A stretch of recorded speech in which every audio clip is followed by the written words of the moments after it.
ఇక వివరాల్లోకి వెళ్తే కాకినాడ జిల్లాలో శాంతి భద్రతలకు అధిక ప్రాధాన్యతనిస్తున్నట్లు కాకినాడ జిల్లా సూపరింటెండెంట్ ఆఫ్ పోలీస్ శ్రీ బిందు మాధవ్ తెలిపారు.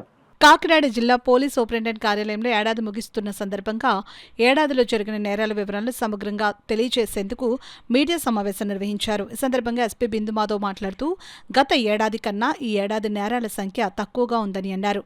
డిసెంబర్ 31 న్యూ ఇయర్ వేడుకల్లో రాత్రి వేళ మద్యం తాగి వాహనాలు నడిపే వారిపై కఠిన చర్యలు చేపడతామని హెచ్చరించారు. ఈ మీడియా సమావేశంలో Kakinada DSP Manish Devaraj Patel, Peddapuram DSP Sriharirao, AST శ్రీనివాసరావులతో పాటు జిల్లాలోని సిఐలు, ట్రాఫిక్ సిబ్బంది పాల్గొన్నారు.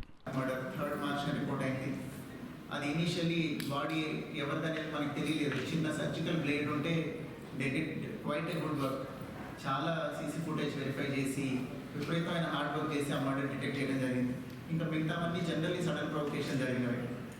బట్ నెక్స్ట్ ఆ ఇంద్రపాలెం పిఎస్ ఎందుకు పెట్టారంటే మదర్ అండ్ చిల్డ్రన్ ఇద్దరు చనిపోయారు. కొంచెం ఇట్స్ ఎ గ్రేవ్ ఇన్సిడెంట్. అది సడన్ ప్రొవొకేషన్తో జరిగినా కూడా మల్టిపుల్ డెత్స్ అయ్యాయి. That is the most grievous murder that has happened during this year. Next అట్లనే రౌడీ షీట్స్, సస్పెక్ట్ షీట్స్, ఎవరైతే బాడీలీ అఫెన్సెస్కి పాల్పడుతున్నారో వాళ్ళ మీద రౌడీ షీట్ ఓపెన్ చేస్తాము. దొంగతనాలకి పాల్పడే వాళ్ళ మీద సస్పెక్ట్ షీట్ ఓపెన్ చేస్తాము. ఇవి లాస్ట్ ఇయర్ కన్నా కూడా ఈ ఇయర్ ఎక్కువ ఓపెన్ చేయడం జరిగింది. లాస్ట్ ఇయర్ మొత్తంలో 105 ఓపెన్ చేస్తే ఈ ఇయర్లో 229 ఓపెన్ చేయడం జరిగింది. అట్లనే సస్పెక్ట్ షీట్స్ కూడా లాస్ట్ ఇయర్ 119 ఓపెన్ చేస్తే ఈ ఇయర్ 161 ఓపెన్ చేయడం జరిగింది. ఈ ఫిగర్ యాక్చువల్లీ లాస్ట్ ఇయర్ కన్నా తగ్గినట్టు కనిపించాలి. ఎందుకంటే ఎలక్షన్ ఉంటే ప్రికాషన్స్ కోసం ఎక్కువ ఓపెన్ చేస్తారు కదా. అయినా కూడా ఇంక్రీజ్ ఉందంటే we have taken strict action against all these people. That is why those figures are that high. అట్లనే పీడీ యాక్ట్ ఇద్దరు రౌడీల మీద పెట్టడం జరిగింది. అట్లనే బాడీలీ అఫెన్సెస్ అండ్ ఎన్డీపీఎస్ యాక్ట్లో ఇన్వాల్వ్ అయిన ముద్దాయిలు ఒకరి మీద పెట్టడం జరిగింది. 3 PD acts totally and 2 are in process. అది ఇంకా ఆర్డర్స్ రావాల్సి ఉంది. ఎక్స్టర్న్మెంట్ ఇద్దరి మీద పెట్టడం జరిగింది. ఎక్స్టర్న్మెంట్ కూడా మనం కొన్ని ప్రపోజల్స్ గవర్నమెంట్ దగ్గర ఉన్నాయి. Externment has to come from government. So ఆ ప్రొసీజరల్ పార్ట్ అంతా అయిపోయిన తర్వాత ఆ ఎక్స్టర్న్మెంట్ ఆర్డర్స్ కూడా వస్తాయి. నెక్స్ట్ ప్రాపర్టీ అఫెన్సెస్ బాగా పెరిగాయి అని చెప్పుకున్నాం మనం.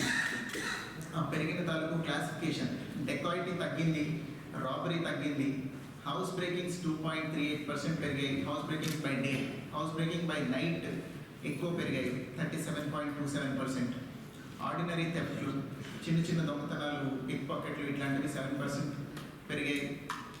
2 వీలర్లు అట్లాంటి ఆటోమొబైల్, మోటార్ సైకిల్ అఫెన్సెస్ 59.47% పెరిగాయి. స్నాచింగ్ 83.87% పెరిగింది. వీటిల్లో కూడా మోటార్ సైకిల్స్ స్నాచింగ్ ఎక్కువ డిటెక్ట్ కూడా అయ్యాయి. Though it is appearing that it has increased. ఇప్పుడు ప్రాపర్టీ డిటెక్షన్ చూడండి, లాస్ట్ ఇయర్ 8 crores పోతే 4 crores 58 lakhs రికవర్ చేయడం జరిగింది. ఈ ఇయర్ 9 crores